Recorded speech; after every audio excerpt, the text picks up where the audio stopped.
Assalamualaikum warahmatullahi wabarakatuh.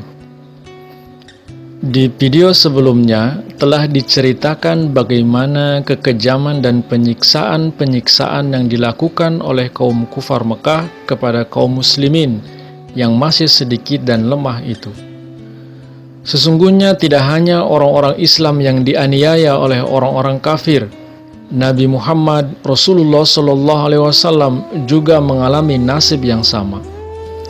Bahkan beliau SAW terus-menerus dianiaya dan berkali-kali akan dibunuh.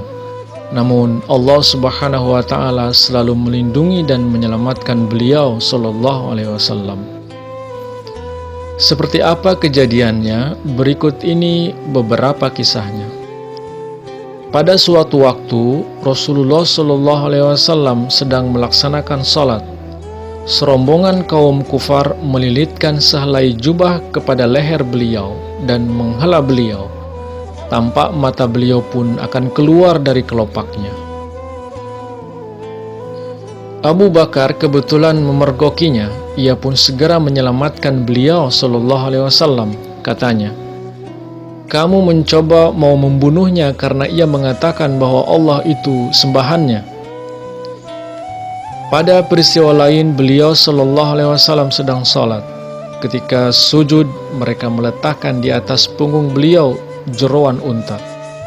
Beliau SAW tak dapat bergerak apalagi bangkit sebelum beban itu dilepaskan.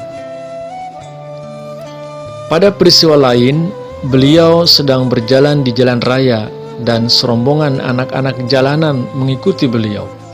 Mereka tak henti-hentinya memukuli kuduk beliau SAW dan mengatakan kepada khalayak ramai, "Inilah orang yang mengaku Nabi." Demikianlah kebencian dan permusuhan terhadap Rasulullah SAW berlangsung terus-menerus, dan demikianlah keadaan beliau SAW dalam keadaan tidak berdaya, namun tetap bersabar dan tidak membalas penganiayaan mereka. Kemudian rumah Rasulullah SAW dilempari batu oleh orang-orang dari rumah-rumah di sekitarnya. Kotoran dan sisa binatang sembelihan dilemparkan orang ke dapur beliau SAW. Pada banyak peristiwa, debu dihamburkan kepada beliau SAW di waktu beliau sedang sholat, sehingga beliau harus mencari tempat yang aman untuk melaksanakan sholat berjamaah. Tetapi kekejaman-kekejaman yang dilancarkan terhadap golongan lemah lagi tidak berdosa dan terhadap pemimpin mereka yang jujur dan bermaksud baik namun tak berdaya itu tidak sia-sia. Orang-orang sopan menyaksikan hal itu semua dan tertarik kepada Islam. Mereka kemudian baiat dan masuk Islam. Rasulullah SAW pada sekali peristiwa sedang istirahat di Bukit Safa, tidak jauh dari Ka'bah. Seorang pemimpin Mekah, Abu Jahal, musuh terbesar Rasulullah SAW, lalu datang dan mulai melemparkan makian busuk kepada beliau SAW. Rasulullah SAW tak berkata apa-apa. Beliau SAW tidak membalasnya dan kemudian beliau SAW pulang. Seorang hamba sahaya perempuan di rumah keluarga beliau menyaksikan kejadian yang menyedihkan itu. Sementara itu Hamzah, salah seorang paman Rasulullah SAW, seorang gagah yang ditakuti dan disegani oleh orang-orang sekota, baru saja pulang dari berburu di hutan dan masuk ke rumah dengan megah, sedang busur bergantung pada pundaknya. Budak wanita itu tak lupa akan peristiwa tadi pagi. Ia merasa jijik melihat Hamzah pulang dengan penampilan demikian.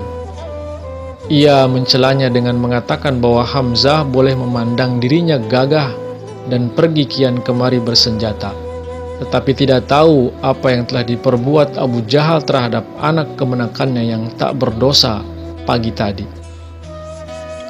Hamzah mendengarkan penuturan peristiwa pagi itu.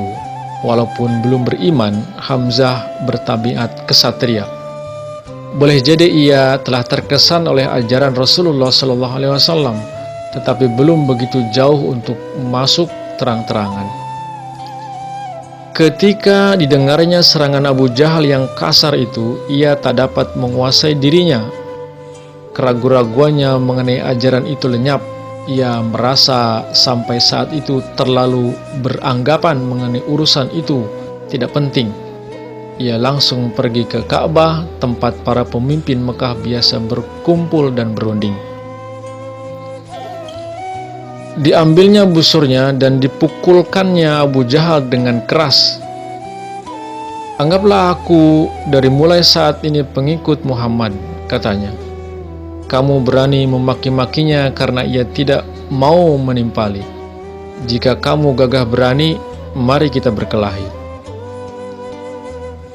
Abu Jahal tercengang membisu. Sahabat-sahabatnya bangkit hendak memberi pertolongan, tetapi karena takut kepada Hamzah dan sukunya, Abu Jahal mencegah dengan perhitungan bahwa perkelahian terbuka akan terlalu merugikan.